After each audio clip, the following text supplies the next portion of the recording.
नमस्कार, आप देख रहे हैं जीजी न्यूज़ लाइव। मैं हूं आपके साथ प्रशांत दोस्ती। इस वक्त में हमारे साथ में खास मेहमान के रूप में जमाल अहमद जी हैं, जिनसे हम खास बातचीत करेंगे। आखिरकार पहले तो जीजी न्यूज़ में आपका स्वागत है जमाल जी। जो यहाँ पर सबसे पहली बड़ी बात आज हम इस मुद्दे पर आपसे बात करेंगे, जैसे किसान लेकर जो महाराष्ट्र में एक कांड हुआ है हिंदू युवा वाहिनी के नेता के द्वारा, इस बारे में आपका क्या कहना है? जी, ये एक दुखद बात है।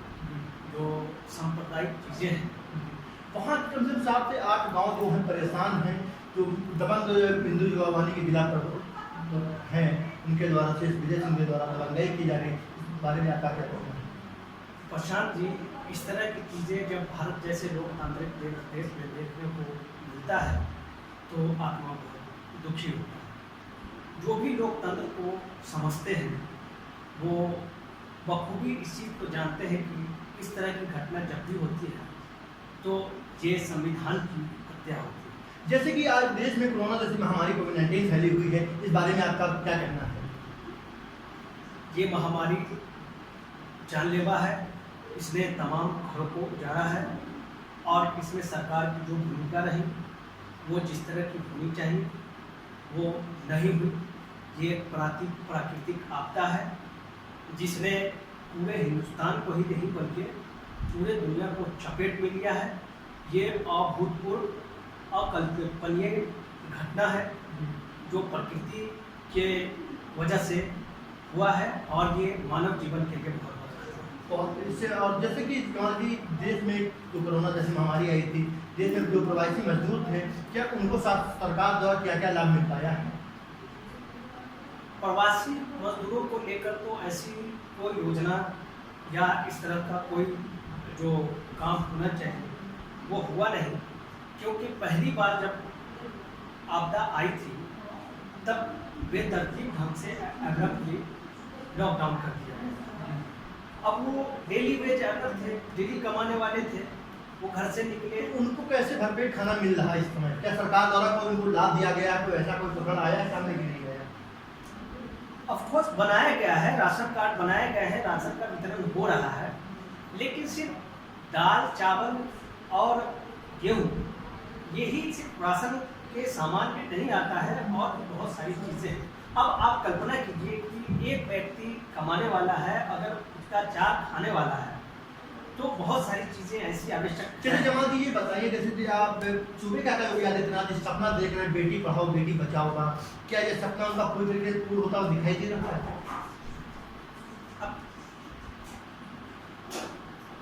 इस तरह की चीज़ें अगर होती तो जो इस तरह की घटनाएं जो देखने को हमारे जैसे हाथरस का घटना है, जिस तरह से हम सुरजीत सिंह सेंगर जो लगातार वो जो गुड़िया थी सॉरी वो जो लड़की थी जिसके साथ इस तरह का दुष्कर्म किया, अभी आप तत्काल घटना है, आप प्रयागराज में देखिए कि कोरोना वार्ड में युवती के साथ सामूहिक बलात्कार हुआ, FIR दिखाने में, ऐसी तमाम सारी। क्या सरकार इन बेटी पढ़ाओ जो नारा लगा रही बेटी पढ़ाओ बेटी बचाओ, तो क्या इसको पूरी तरीके से अमल हो पा रही है कि नहीं? बिल्कुल नहीं, अमल नहीं हो पा रहा है।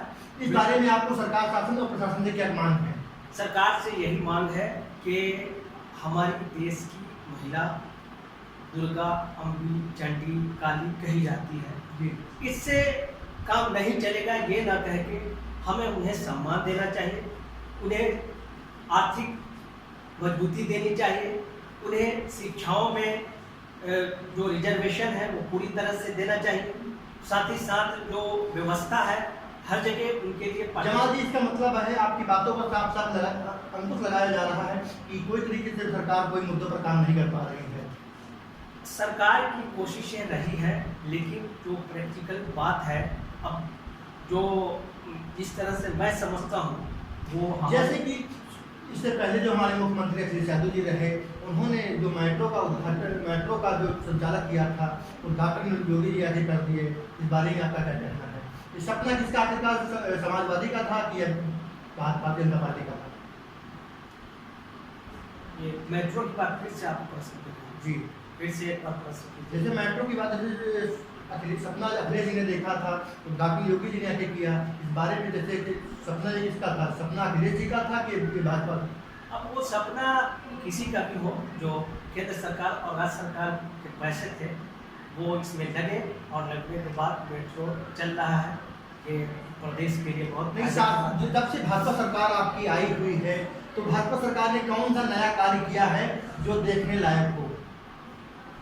राम मंदिर राम मंदिर का का निर्माण निर्माण हुआ, हाँ, वो तो सिर्फ एक बहाना है ये हिंदू मुस्लिम विवाद करने का। और ये है, ये कानून आया है, ये MSP है जी या यही तो उपलब्धि आप कह रहे हैं। नोटबंदी हुई है जी। और क्या जब से नोटबंदी हुई है देश में कोई सुधार पैदा हुआ है? नोटबंदी से क्या तात्पर्य था? नोटबंदी करने का सबसे पहले तो हमको थोड़ा सा बुनियादी चीज़ों को उस पर नजर डालनी चाहिए। तो नोटबंदी हुआ किस पॉइंट ऑफ व्यू से? जो हवाला से पैसा हमारे देश का जा रहा था उसको कम क्या जाना बंद हुआ? मनी लॉन्ड्रिंग हो रहा था? बिल्कुल नहीं। कहाँ हुआ? ब्लैक मनी था वो रुकता। मनी के सेव करने से जो आतंकवादी हमले थे उसको रोकने की बात थी। तो जो आप हमले की बात करते थे देश में पुलवामा वाला जो हमला हुआ रहा जो उसमें जो हमारे सैनिक शहीद हुए थे, क्या उनको आर्थिक मदद हमारी सरकार द्वारा मिल पाई है? जो चाह उनको मिली है, उनको बहुत हद तक सरकार ने मदद किया है, उन तक तो चीज़ें पहुँची है। जी। जी और जैसे कि आपके क्षेत्र में शिक्षा का महत्व जो है देश में जो कोरोना जैसी महामारी आने के बाद कौन से स्थान पर पहुंच चुका है?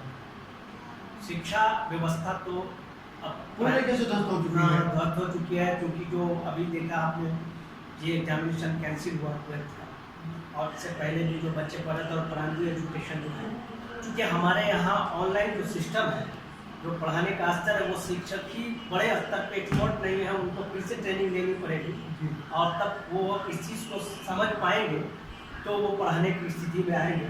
उनको ऑनलाइन ज़्यादातर शिक्षकों को और जो थोड़ा बहुत पढ़ा पा रहे हैं, तो स्वास्थ्य के साथ साथ शिक्षा व्यवस्था भी बहुत सी संकट में। और बहुत बहुत धन्यवाद जमाल जी आपका, जिन्होंने हमारे आप क्वेश्चन का जवाब दिया। फिलहाल कि नई खबरों को तब तक देखने के लिए बने रहिए DG न्यूज़ लाइव के साथ। मिलते हैं एक बड़ी खबर के साथ।